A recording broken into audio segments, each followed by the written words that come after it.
상대에게는 격려의 마음 담아서 우리 크게 박수 한번 할까요? 자, 이 시간 우리 전후 좌우에 계신 분들과 우리 함께 축복의 인사 함께 하겠습니다. 우리 한번 옆 사람 어느 분 오셨나 우리 얼굴 보시고 우리 인사하겠습니다. 하나님 오늘도 우리와 함께 하십니다. 우리 인사합시다. 네네. 자, 우리 또 옆 사람과 인사하겠습니다. 힘내세요. 좋은 일이 있을 겁니다.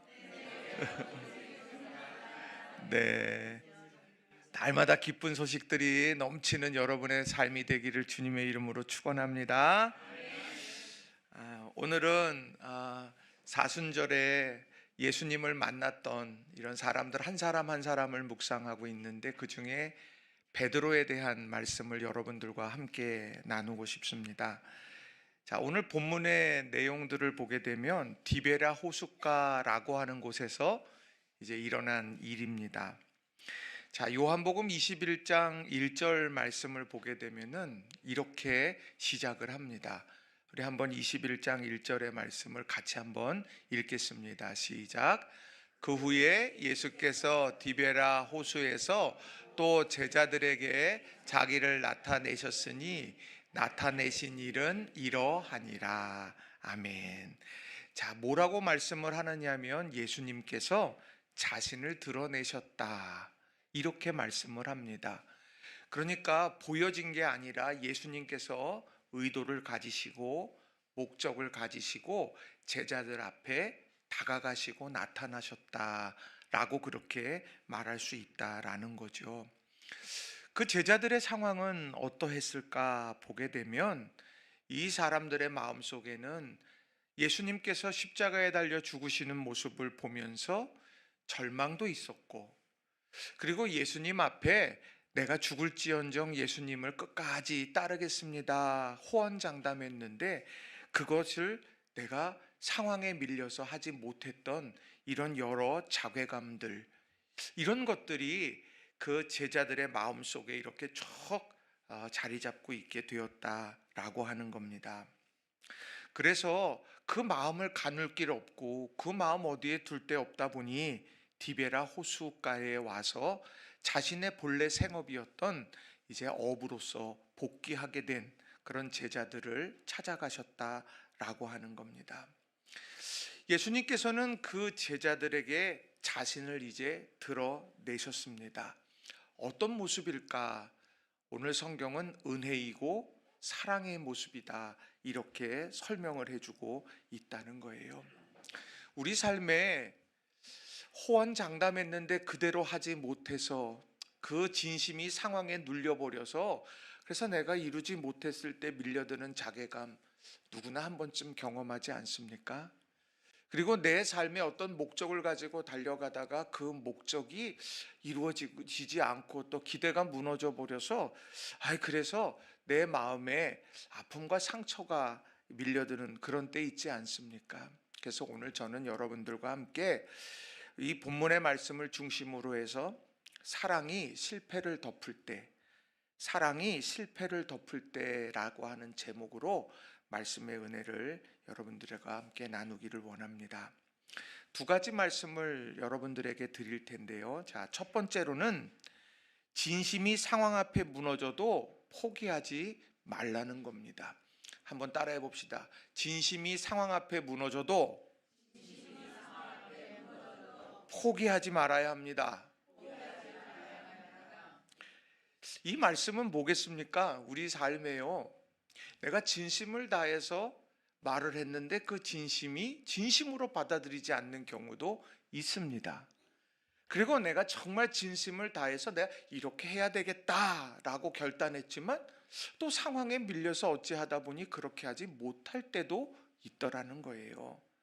그렇지만 그런 상황 속에서 우리 믿음의 사람들이 늘 기억해야 될 것은 포기하면 안 된다. 이것이 주님께서 자신을 제자들에게 나타내신 중요한 이유가 되더라는 거예요. 자, 베드로랑 지금 많은 제자들이요, 지금 디베랴 호숫가에서 그물을 내리고 있습니다. 자, 그물을 내리고 있는데 그 내릴 때에 그 전에 어떤 일이 일어났느냐 하면 2절 말씀을 보게 되면 거기에 디두모라 하는 도마와 갈릴리 가나 사람 나다나엘과 세베대의 아들과 또 다른 제자 둘이 함께 있었다, 이렇게 말씀하는데, 이 사람들은 예수님께서 부활하신 것을 체험한 제자들이었어요. 근데 이 사람들이 베드로를 만나고 다른 제자들을 만났을 때 예수님이 부활하셨다라고 하는 것을 말하지 않았을까요? 함께 3년이라고 하는 공생에 예수님과 함께 그렇게 걸어왔던 제자들이 모였는데 예수님이 말씀하신 대로 부활하셨어 라고 이렇게 말하지 않겠느냐는 거예요. 그런데 그런 말을 당연히 했을 텐데도 베드로는 어떻게 하느냐, 나는 물고기 잡으러 가야 되겠다 하면서 물고기를 잡으러 떠나가게 되더라고 하는 겁니다. 그런 제자 베드로를 예수님께서 찾아오신 겁니다. 그 내면의 상황은 어떠하겠습니까? 베드로는요, 오늘 이 마음속에 아픈 기억과 상처가 가득 차 있던 거예요. 호언장담, 베드로를 설명하는 중요한 단어일 겁니다. 호언장담. 나는 죽을지언정 다른 제자들이 다 주님을 배신해도 나는 배신하지 않고 죽을지언정 주님과 함께 하겠습니다 라고 말하지만, 그 말한 그날 밤에 3번이나 예수님을 부인하고 다 울던 소리, 그 울던 소리에 내가 정말 주님 말씀하신 대로 3번이나 부인을 했구나 라고 하는 그런 자책감으로 힘겨워 했다라고 하는 거예요. 그런데 그런 베드로를 예수님께서 찾아오시고 자기를 드러내셨다라는 겁니다. 베드로의 마음이 어떠했을까요? 저는 말씀을 준비할 때, 특별히 오늘 말씀을 준비하면서 그런 생각을 해봤습니다. 베드로가 예수님 앞에 진심이었을까? 죽을지언정 내가 주님을 떠나지 않겠습니다 라고 말했던 그 베드로는 진심이었을까? 그런데 저는 진심이라고 확언합니다. 왜 그러냐? 누가복음 22장 60절부터 62절 말씀을 보게 되면 예수님 앞에서 이 3번이나 다 굴기 전에 그렇게 예수님을 부인한 이후에 그가 그것을 깨닫고 심히 통곡했던 이야기가 나옵니다. 자, 누가복음 22장 60절부터 62절 말씀을 제가 좀 읽어드리겠습니다. 베드로가 이르되 이 사람아, 나는 내가 하는 말을 알지 못하노라고 아직 말하고 있을 때에 닭이 곧 울더라. 주께서 돌이켜 베드로를 보시니 베드로가 주의 말씀 곧 오늘 닭 울기 전에 내가 3번 나를 부인하리라 하심이 생각나서 밖에 나가서 심히 통곡하니라. 3번째로 예수님을 부인했는데 닭이 이렇게 운 거예요. 닭이 그렇게 울고 있는 그때에 자기가 깨달았는데 주님께서 몸을 돌이켜서 자신을 보더라는 거죠. 눈이 마주친 거예요. 그 눈이 어땠을까요? 그 눈을 바라보니까 그냥 그 자신이 잘못했던 것이 너무나 확 생각이 나는 거예요.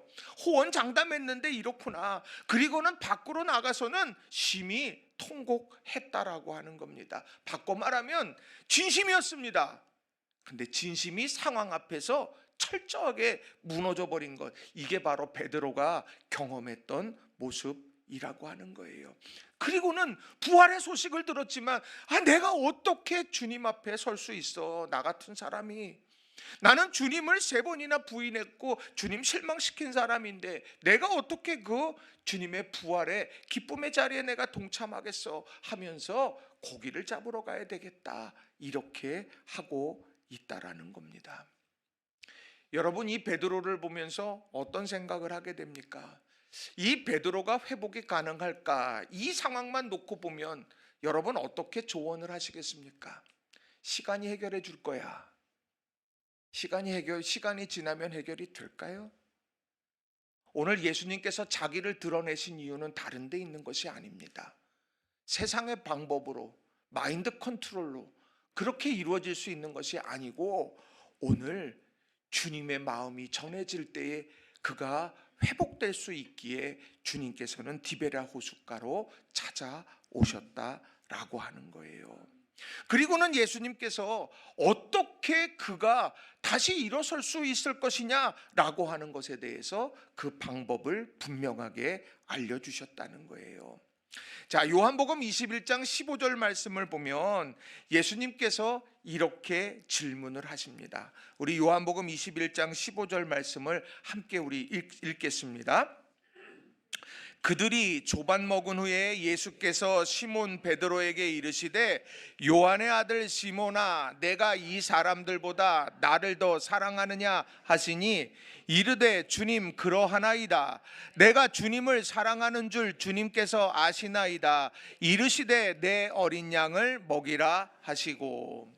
여기 예수님의 질문은 뭡니까? 내가 나를 사랑하느냐? 이 질문을 하고 있다는 거예요. 이게 바로 베드로를 다시 회복시키는 가장 중요한 그런 토대가 된다라고 하는 겁니다. 그걸 그래서 3번씩이나 내가 나를 사랑하느냐고 거듭해서 물으셨던 거예요.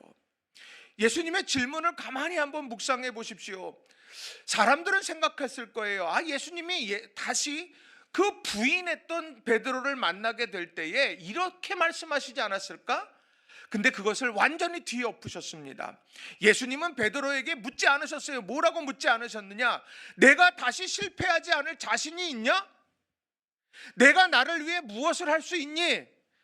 이전과 너는 어떻게 달라질 수 있겠어? 라고 하면서 베드로에게 그런 질문을 하지 않으셨습니다. 뭐라고 말씀하셨느냐? 내가 나를 사랑하느냐? 이 질문을 하고 있다는 거예요. 베드로의 실력을 묻지 않으셨어요. 베드로의 의지를 꾸짖지 않으셨습니다. 그때 왜 그랬니? 라고 하고 책망하지도 않으셨습니다. 예수님께서 물으신 것은 내가 진심으로 그때 그렇게 말한 것을 알아.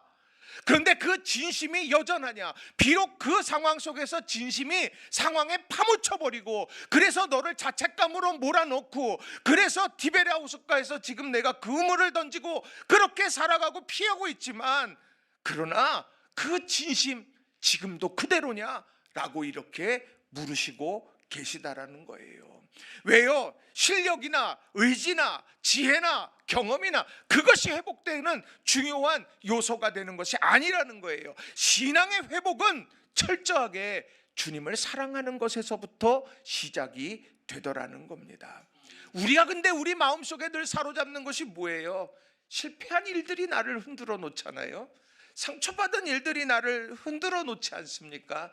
우리 삶에 지워내고 털어내야 될 수많은 일들이 우리를 힘겹게 하는 것, 그래서 내 디베랴 호숫가로 그렇게 자꾸 움직여가고 있지 않느냐라고 하는 거예요.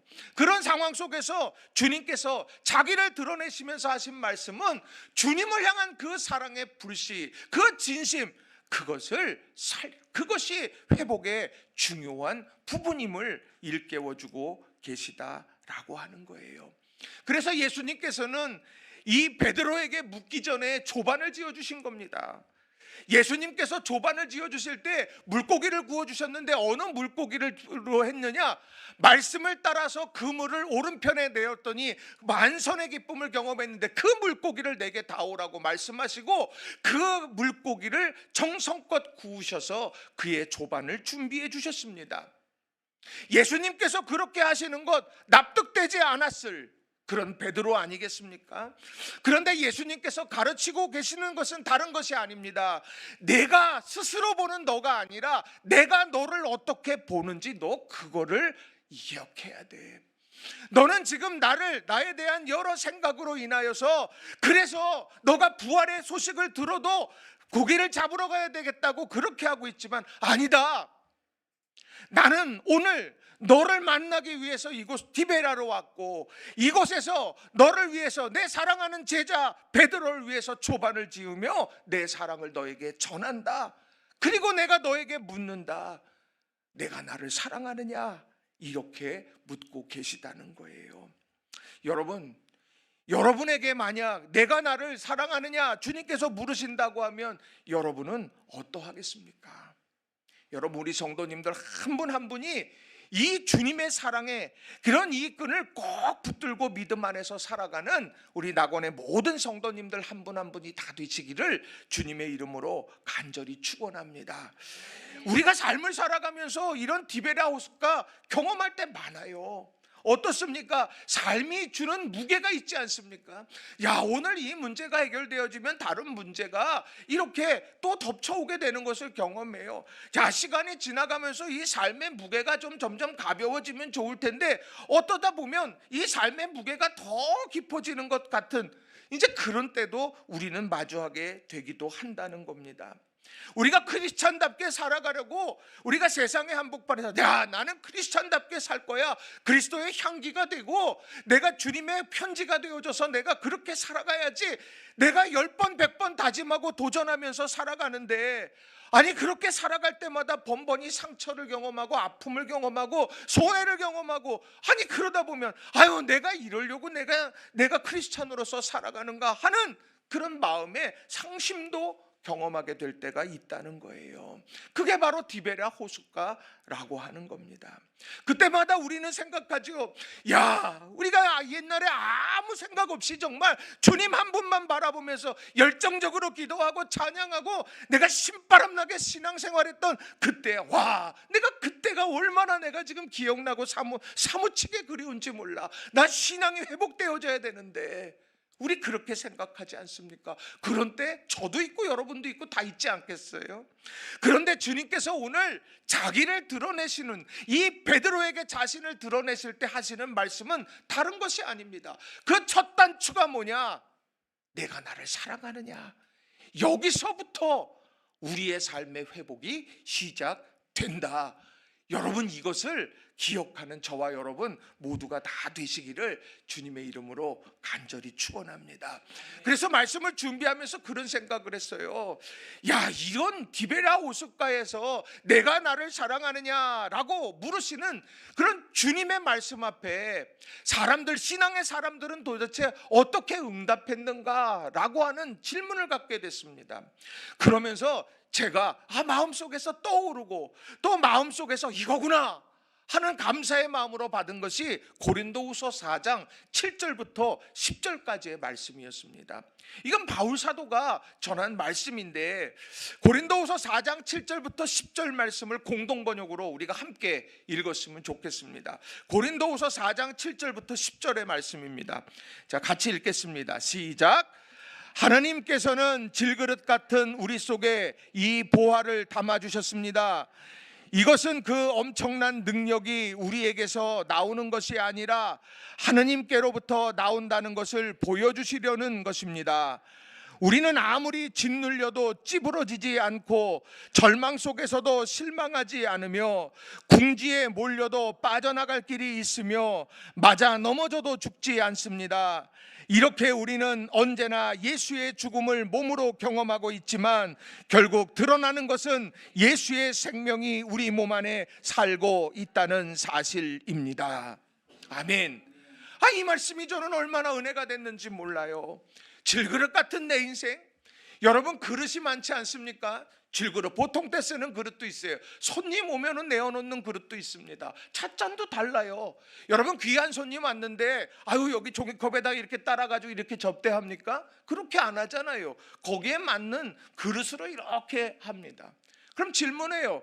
여러분은 종이컵이 되고 싶습니까? 아니면 귀한 명품 찻잔이 되고 싶습니까? 여러분 뭐라고 대답하시겠어요? 귀한 명품 찻잔이 되고 싶다고 그러지 않겠습니까? 금그릇, 은그릇 이런 그릇들이 있는데 저기 질그릇이 같이 있습니다. 조그만 충격 가운데에도 그냥 부서져 버리는 질그릇. 근데 이런 그릇이 여러분 질그릇이야. 그러니 막 써도 돼. 내 인생이 그렇다 그러면 얼마나 그것이 안타까워요. 그러니까 사람들이 금그릇 되려고 애쓰는 거예요. 야, 공부 열심히 해가지고 내가 열심히 돈 벌어가지고 내가 열심히 권세 있는 자가 돼서 나 금그릇이 돼야 되겠어. 나 은그릇이 돼야 되겠어. 그런 세상 아닙니까? 그런데 오늘 이 바울 사도의 고백은, 바울 사도는 금그릇 같은 사람이었어요. 바울 사도는요 은그릇 같은 사람이었습니다. 어느 누구도 무시할 수 없는 그런 멋진 그릇이에요, 세상의 눈으로 볼 때. 그런데 그가 뭐라고 말을 합니까? 질그릇 같은 우리 속에 보화를 담아주셨습니다. 누가요? 하나님께서. 하나님께서 우리 질그릇 같은 우리 속에 보화 그리스도를 우리 안에 담아주셨다는 거예요. 그로부터 우리의 엄청난 능력이 우리에게서 나오는 것이 아니라 하나님께로부터 나온다는 것을 보여주십니다. 지금 이렇게 이야기를 하고 있다는 거예요. 질그릇이니까 뛰어난 게 아니고, 금그릇이니까 내가 금그릇이니까 당연히 내가 존귀한 거고, 그런 것이 아니라 우리의 그릇, 우리의 어떤 삶에도 여기에 하나님께서 우리에게 보배되신 그리스도를 담아주시게 될 때 거기로부터 능력이 나오게 된다. 멋진 깨달음 아닙니까? 그러니까 그 뒤에 어떻습니까? 아무리 짓눌려도 찌부러지지 않고 절망 속에서도 실망하지 않으며 궁지에 몰려도 빠져나갈 길이 있으며 맞아 넘어져도 죽지 않습니다. 10절에 결국 예수의 생명이 우리 몸에 살고 있다는 사실, 이것을 날마다 고백하게 되더라 라고 하는 거예요. 그러니 오늘 우리가요, 삶에서 우리는 질그릇도 돼요, 금그릇도 되고 은그릇도 됩니다. 여러분, 세상의 말처럼 금그릇은 대통령입니까? 금그릇은 국회의원이에요? 은그릇은 어떤 유명한 학자입니까? 그게 아니라 우리 각자의 인생 가운데 하나님께서 그리스도가 내 안에 심겨지게 될 때 그 능력으로 우리는 삶에서 날마다 회복을 이루어 가더라. 여러분, 이거를 가슴에 새기는 이 사순절이 되기를 주님의 이름으로 간절히 축원합니다. 바울 사도는 그 고백을 하고 있는 거예요. 그래서 그가 고백한 것이 지금까지 내가 금그릇이 되려고 했었던 모든 것, 그거 배설물처럼 여긴다고까지 이야기를 하고 있는 거예요.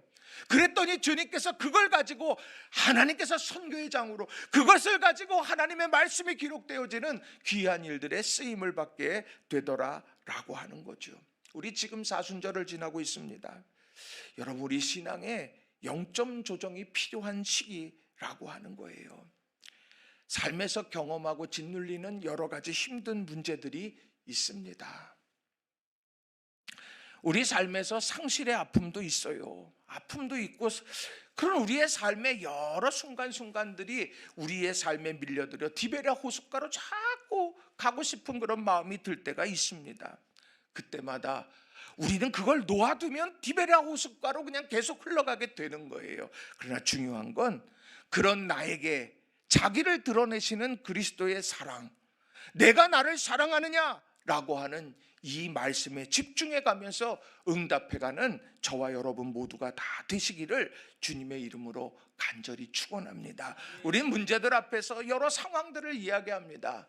여러 환경과 배경과 여러 일들, 이런 것들을 나를 뺀 나머지에서 찾으려고 합니다. 아니요, 중요한 건 오늘 나라고 하는 존재의 그릇 위에 과연 무엇을 담고 있느냐.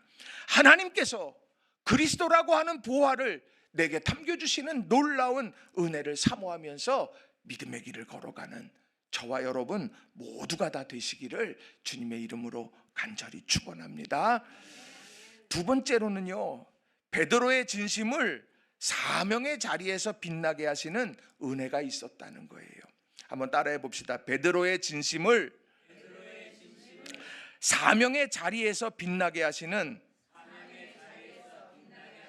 은혜가 있습니다. 베드로의 진심, 그거 뭡니까? 진심은 있는데 상황에서 주저앉은 것 아니에요? 그가 거짓말한 거 아니에요. 진심, 그 순간에 정말 진심으로 호언장담한 거예요. 그런데 상황에 밀려 주저앉아 버리게 되었다라고 하는 거죠. 그래서 도망치듯 간 디베랴 호숫가, 그곳에서 밤새 그물을 내렸는데 고기 한 마리 잡지 못합니다. 그때 예수님께서 그물을 배 오른편에 던져라, 이렇게 말씀을 했어요. 말씀대로 했더니 물고기가 많이 잡혀서 그물을 들 수조차 없었습니다. 3년 전 주님께서 나를 처음으로 부르시고 만났을 때 그때를 생각나게 하는 거예요. 그리고 예수님께서 준비해 주신 조반을 먹기도 합니다. 자격 없는 나에게 베풀어 주시는 넘치는 사랑이었어요. 그리고 난 다음에 예수님은 이런 말씀을 하셨는데, 그게 17절 말씀입니다. 이 17절 말씀을 제가 읽어드리겠습니다. 예수께서 세 번째로 요한의 아들 시몬아, 내가 나를 사랑하느냐 하고 물으시자 베드로는 3번이나 예수께서 나를 사랑하시냐 묻고 물으시는 바람에 마음이 슬퍼졌다. 그러나 주님께서는 모든 일을 다 알고 계십니다. 그러니 제가 주님을 사랑한다는 것을 모르실 리가 없습니다 하고 말하였다. 그러자 예수께서 내 양들을 잘 돌보아라 하고 분부하셨다.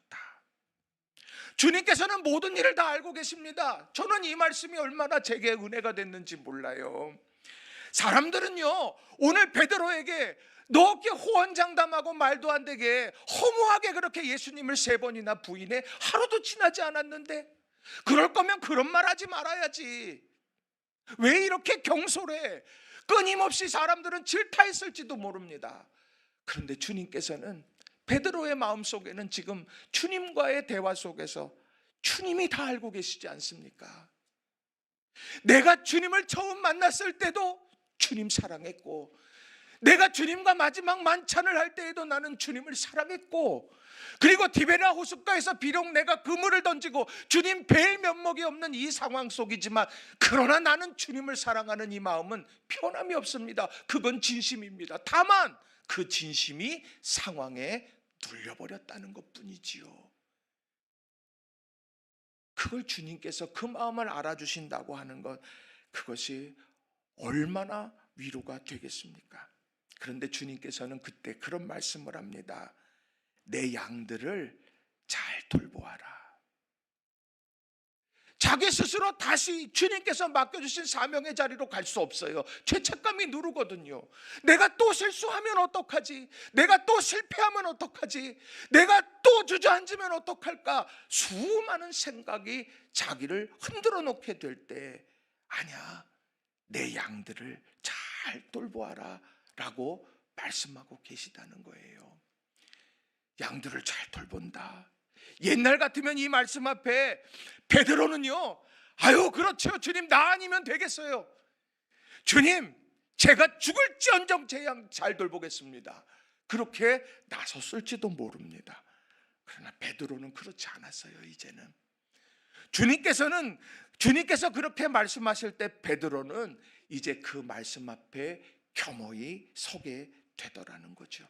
저는 그 베드로의 심정을 생각하면서, 이 베드로가 예수님과 함께 하면서 그가 많은 말씀을 들었는데 이 말씀을 그가 깨닫지 않았을까, 떠올리지 않았을까 하는 상상을 해보게 되었습니다. 그 말씀이 뭐냐? 마태복음 11장 28절부터 30절까지의 말씀이었습니다. 마태복음 11장 28절부터 30절 말씀을 제가 읽어드리겠습니다. 수고하고 무거운 짐진 자들아 다 내게로 오라. 내가 너희를 쉬게 하리라. 나는 마음이 온유하고 겸손하니 나의 멍에를 메고 내게 배우라. 그리하면 너희 마음이 쉼을 얻으리니 이는 내 멍에는 쉽고 내 짐은 가벼움이라 하시니라. 예수님께서 많은 회중들 앞에서 하신 말씀이에요. 수고하고 무거운 짐진 자들아 다 내게로 오라. 내가 너희를 쉬게 하리라. 그 말씀을 들을 때, 와, 우리 주님 정말 멋있는 분이다. 우리 주님께서 이 모든 사람들의 수고하고 무거운 짐을 다 감당하신다고 초청하시는구나. 그리고 나는 마음이 온유하고 겸손하니 나의 멍에를 메고 내게 배우라. 그리하면 너희 마음이 쉼을 얻으리라. 그리고 내 멍에는 쉽고 내 짐은 가벼움이니라. 이 말씀을 하시면서 예수님께서 많은 사람들을 초청하시는 그런 말씀, 자기도 그걸 들었거든요. 그런데 한편으로 그것은 그 사람들을 위해서 한 거라고 여겼겠지만, 지금 이 순간에 내 양을 먹이라 라고 하는 이 말씀 앞에, 맞아, 수고하고 무거운 짐, 진심이 상황에 덮쳐버려서 내가 주저앉아버린 이 상황, 죽을지언정 주님을 끝까지 따르겠습니다 라고 말했지만, 그러나 그것을 실천해내지 못해 주님께 실망감을 안겨드린 그런 여러 상황들, 이 수고하고 무거운 짐을 지는 내 인생에 주님이 찾아오셨구나. 이 초청의 말씀은 내게 주신 말씀이구나. 베드로는 그것을 깨닫게 되었다라고 하는 거예요. 자, 근데 예수님께서 그런 얘기 하잖아요. 내 멍에는 쉽고 가볍다. 너는 배워라. 내 멍에를 배우고 내 멍에를 매라 이야기합니다. 아니 그러면 주님 수고하고 무거운 짐 그 멍에를 메고 살아가는 거나 주님의 멍에를 메고 지고 살아가는 거나 그거는 매일반 아닙니까? 멍에가 있기는 마찬가지 아닙니까? 그렇게 여길 수 있지 않았겠어요? 그런데요, 오늘 이 멍에는요 좀 다릅니다. 그들이 생각할 때에 이 멍에라고 하는 말, 이것을 딱 떠올리게 될 때에, 들었을 때에 연상되는 그런 광경이 있더라는 거예요. 사진 하나 볼 텐데요, 저 사진이 바로 농경, 이스라엘의 농경의 여러 이집트나 뭐 중동이나 이런 것들을 좀 찾아봤더니 저렇게 저 소 2마리가 한 멍에를 메고서 이렇게 같이 움직이더라는 거죠. 그런데 원칙이 있다고 합니다. 하나는요 아주 경험이 많고 힘이 센 어른 소라면 저 소 하나는 좀 작고 경험이 없는 소를 함께 가게 만든다고 하는 겁니다.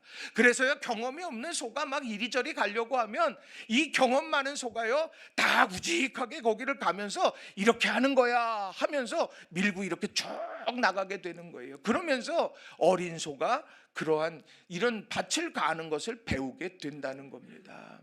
오늘 예수님께서 말씀하시는 것, 그것이 무엇일까요? 베드로에게 너가 죽을지언정 내가 주님을 떠나지 않겠습니다. 그래, 너가 너의 멍에를 메고 너가 달려갔던 거야. 그런데 실패했다. 그래서 내가 디베라 호숫가에 있지만 이제는 너가 내 멍에를, 나와 함께 그 멍에를 매자라고 말을 하는 거예요. 그게 뭐냐? 나 혼자서 힘겹게 살아가는 내 삶의 자리에 주님께서 내가 너와 함께 할 거다라고 하는 거룩한 초청, 그것이 바로 수고하고 무거운 짐진 자들을 초청하는 주님의 마음이 되더라는 거죠. 네가 다 감당하리라. 내가 너의 옆에 있지 않니? 내가 너와 함께 이 멍에를 메고 가고 있지 않니? 라고 이것을 일깨워주고 있다는 거예요. 그것이 내가 나를 사랑하느냐? 이 질문의 중요한 의도가 되더라는 거죠. 게다가 주님의 그 멍에는 너무도 쉽다고 말을 합니다. 이 쉽다라고 하는 말을 찾았어요. 크레스토스라는 말을 씁니다. 이 말은 뭐냐면요 딱 맞는다는 거예요. 세상은 어떻습니까? 이런 멍에를 이만큼 잡아놓고 그 멍에에 너를 맞춰, 내 능력을 맞추고 내 경험을 맞추고 그것을 맞춰야 되는 것이 인생이야, 이렇게 말을 합니다. 그런데 우리 주님께서는 어떻게 말씀하시느냐? 너의 상황과 너의 역량에 맞는 그런 멍에를 내가 너에게, 너와 함께 맬 것이고 너는 그것을 쉽게 익히게 될 거다 말씀하고 있더라는 거죠. 그것이 바로 베드로를 회복시킨 주님의 방법이 되더라는 겁니다. 자전거 탈 때 어떻습니까, 여러분? 자전거 탈 때에도 이렇게 타고 가면 뒤에서 밀어주기도 하고, 그리고 그렇게 하고서 어느 순간에 이렇게 탁 놓게 되면은 이렇게 쭉 달려가지 않습니까? 그때 처음에 밀어주는 그때 또 함께 이것을 이렇게 한번 이 페달을 밟아가면서 그러면서 힘을 얻게 되는 거랑 마찬가지더라는 거예요. 우리 사랑하는 성도님들, 열방의 전쟁의 소식이 우리를 힘들게 합니다. 그리고 여러 가지 상황들, 나라의 상황들이나 여러 삶의 여러 문제들이나 또 삶의 저마다 개인적인 문제들, 여러 문제들, 신앙의 상황 속에서 경험하게 되는 수많은 일들 하나하나들, 여러분 그거 내가 감당해 가려고 몸부림치고 계시지 않습니까? 이 시간 여러분 주님의 초청 앞에 아멘하여 나아가는 저와 여러분 되기를 바랍니다. 주님, 제가 혼자 걷다가 호언장담했다가 그리고 진심이 상황에 파묻혀버리는 상황을 수도 없이 경험합니다. 그래서 어느 순간에 디베랴 호숫가 같아요. 그러나 주님, 이제는 주님의 멍에 안에 나의 삶을 맡기겠습니다. 내 삶은 지금 오늘 월요일 날 나가도 달라지는 거 하나도 없을 거예요. 겉으로는 그래요. 그러나 주님이 멍에를 메고 함께 걸어가는 그 길이 우리의 삶 위에 진정한 회복이 됨을 믿습니다. 여러분 이걸 꼭 기억하시고 믿음 안에서 살아가는 저와 여러분 모두가 다 되시기를 주님의 이름으로 간절히 축원합니다. 그래서 그 양들을 먹이라. 내가 주님께 받았던 조반, 내가 주님께서 나를 향해서 물으셨던 네가 나를 사랑하느냐, 주님과의 사랑의 관계에 대한 질문, 이런 것을 통하여서 우리는 바로 일어설 수 있다는 거예요. 여러분, 이 회복의 비결과 원리들을 베드로는 알았고, 그리고 깨달았고, 그리고 결국 주님이 귀하게 여기시는 믿음의 삶을 살아갔다는 겁니다. 이런 삶을 사는 저와 여러분 모두가 되시기를 바랍니다. 말씀을 정리합니다. 지금 여러분의 디베라는 어디입니까? 실패의 트라우마, 신앙의 열정이 식어버린 상황, 그 자리에 주님께서 자기를 보여주시려고 오늘도 찾아오신다. 찾아오신 주님은 우리처럼 실패를 들추지 않습니다. 도리어 사랑의 불씨를 확인하시고 그것을 피워 회복하라고 말씀을 하신다는 거예요. 그리고 주님께서는 질그릇 같은 우리를 다시 빚으셔서 주님과 함께 걷는 기쁨의 길로 인도해 가셔 은혜의 바다 디베라를 만나게 하시더라는 겁니다. 여러분, 이걸 꼭 기억하시고 오늘 또 이번 한 주간 주님 안에서 회복의 은혜를 경험하는 저와 여러분 모두가 되시길 주님의 이름으로 간절히 축원합니다. 이 시간 우리 말씀 의지해서 기도했으면 좋겠습니다. 아픔의 바다, 상심의 바다 디베라가 결국은 주님이 자기를 나타내시니까 은혜의 바다로 바뀌어졌어요. 사랑이 실패를 덮게 되니까 회복이 됐습니다. 다른 데 있는 게 아니에요. 다른 데 있는 게 아니라 내가 주님과 나와의 사랑이 내 모든 과거의 실패와 아픔, 오늘의 경험과 힘겨움들을 덮게 될 때야만이 우리의 삶에 놀라운 회복이 일어난다. 이 말씀을 기억하면서 주님, 우리 삶에 주의 사랑이 우리의 삶의 문제를 덮게 하소서. 주의 사랑이 우리의 아픔을 덮게 하소서. 주의 사랑이 우리의 꿈을 이루어가는 놀라운 역사를 경험하게 하옵소서. 이 시간 우리 간절한 마음으로 합심해서 우리 기도하겠습니다. 기도합시다.